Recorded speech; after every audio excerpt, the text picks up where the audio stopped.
Nous croyons en fait qu'il y a trois facteurs qui pourraient amener à une correction du prix du pétrole. Le premier étant l'envolée rapide récente du prix du pétrole qui a amené à une expansion de la prime de risque, particulièrement suite à un pic de risque géopolitique, lorsqu'il n'est pas très clair si la perte réelle de production va être telle qu'elle est impliquée dans les prix actuels.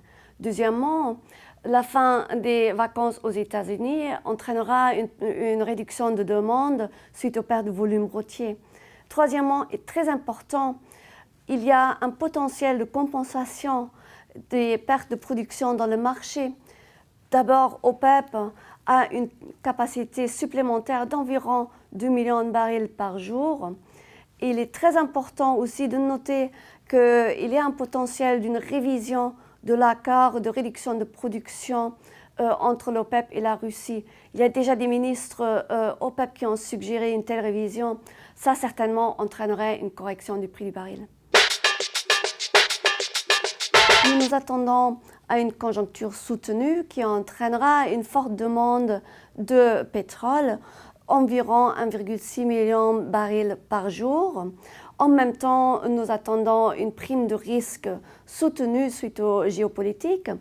Avec cela, nos modèles suggèrent un prix du baril aux alentours de 72 $ en moyenne pour 2018. Ceci étant dit, les prix élevés incitent une augmentation de la production mondiale, notamment aux États-Unis, où nous attendons une augmentation de la production des ressources de schiste.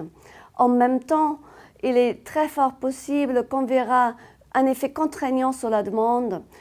Tout cela ensemble pointe vers une correction dans le 2019.